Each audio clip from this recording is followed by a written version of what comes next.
I have been doing everything wrong with my content, and most people probably have been too. Most people know what a hook is.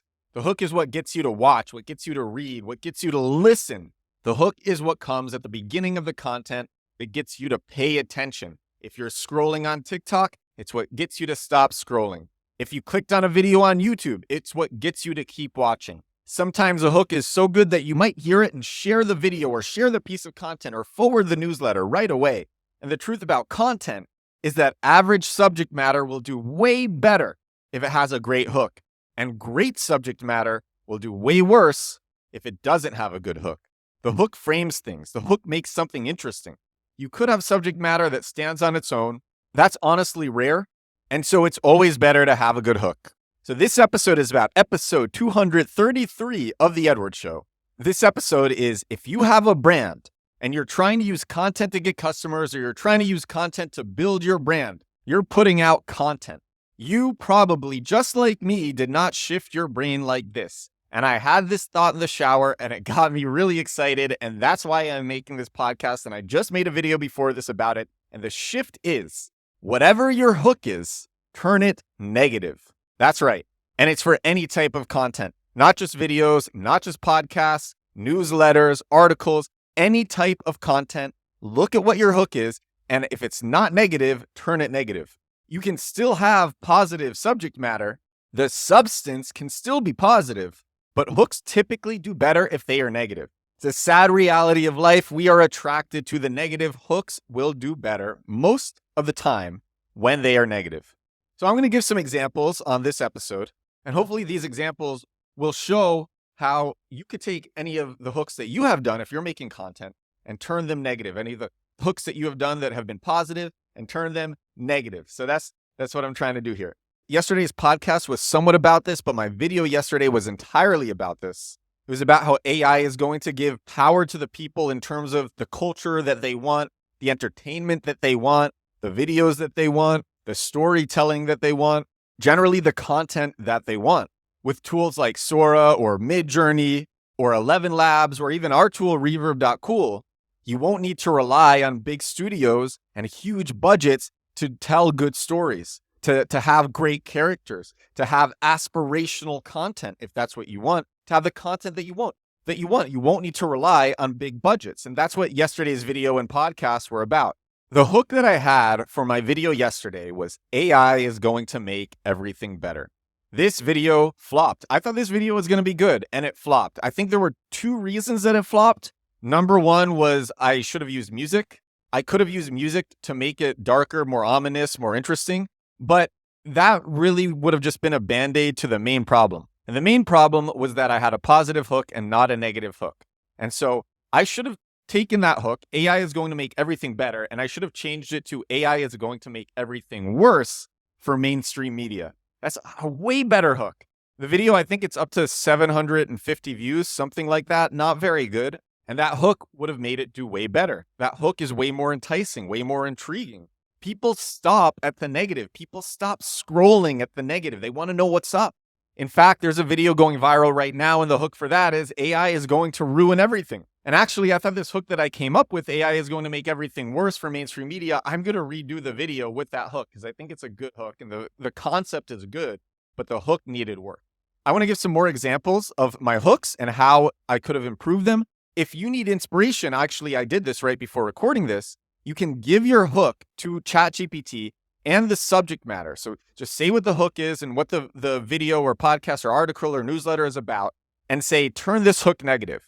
And ChatGPT gave me some great negative hooks and I was able to adapt those to make it better because ChatGPT writing generally sucks, but it is good for brainstorming. So here's some more of my hooks that should have been negative. I put out a video where the hook was, this is a very welcome update from OpenAI. That video did okay. It's gotten, I think, 4,500 views.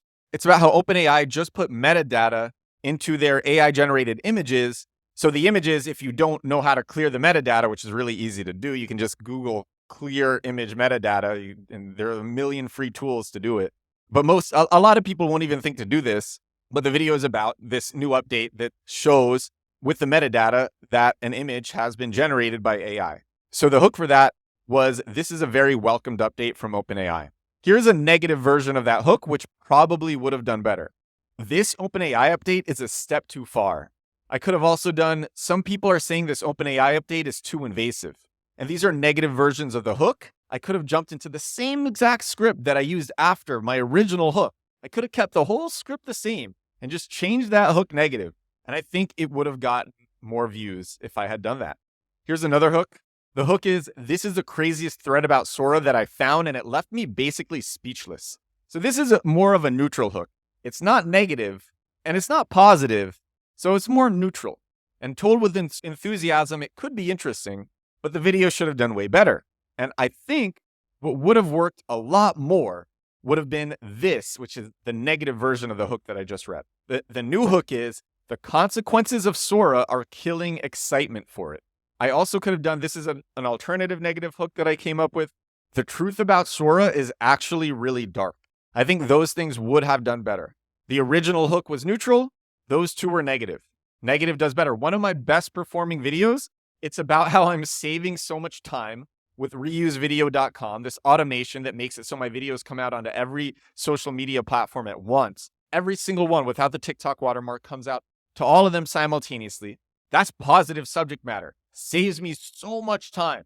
And the hook for that was very negative. The video has gotten tens of millions of views at this point because I've reposted and it goes viral almost every time.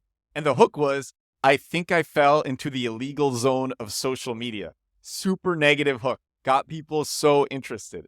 And that one hook, because my URL, reusevideo.com, masks the real product, which is a tool called repurpose.io. Reusevideo.com 301 redirects to my affiliate link for repurpose.io. And whenever somebody signs up, I get, I think, 25% recurring commissions on whatever they pay for life, which is actually a really good affiliate deal. And I only shared it because it's a product that I use and that I'm very interested in, that I think is great. I am learning that there are some platforms that it isn't best for. So I want to say that. Like Instagram Reels, it's generally better if you post your videos, if you post them manually. YouTube Shorts, I don't think it makes a difference. Snapchat, I haven't seen a difference. Twitter, I haven't seen a difference. The biggest one is Instagram. And one of my big regrets is that I did this originally for Instagram Reels when I should have just been posting the videos manually the whole time. When you post videos manually on Instagram Reels, and this isn't just about repurpose because I've tried tons of alternatives. I think Instagram has a problem with having the videos come from a third-party API. And so what I notice is when you share your reel manually, Instagram is a lot more likely to just push it out. Just keep pushing it out. And I've watched several new channels. I think this might even be the topic for Sunday's newsletter, my growth hacking, growth marketing newsletter, just like this podcast. Share just the best things that are on my mind, the best things that I'm learning. This is one of the craziest things that I'm learning, is that it's so easy to grow on Instagram if you're making reels in one niche and uploading manually and doing that consistently. And I've watched two new channels grow extremely fast. One was my friend. I talked about this friend. He's up to almost 20,000 followers now. He started posting reels less than 2 months ago. And another one is someone who's doing this Formula One challenge that I started on the show, where you post a Formula One video every day. Just start learning about Formula One, post about Formula One every day. And in a few months, you become a Formula One influencer, which you can monetize. And then by the end of the year, you're self-sustaining. You're making so much money from it. And Formula One, because I think it's a very penetrable niche. So I issued this challenge on one of my podcasts several weeks ago. I didn't expect anyone to do it. Several people are putting out Formula One videos every day about what they're learning and they're growing. One of the guys is going, this guy Coop, I'm going to talk about him on another episode. He's going so viral. All his videos are just popping off tremendously. And now he's up to, this challenge was started 2-3 weeks ago. Coop is up to, I think, almost 6,000 followers with a channel that is less than a month old in a niche that he is learning about. Come on, how crazy is that? Because it's a very repeatable method. You could take this method and do it for anything. I'll talk about that in another episode. I've talked about that in previous episodes, but it's working really well. So that's cool. So this episode, just think about what your hook is going to be for whatever the content you are producing.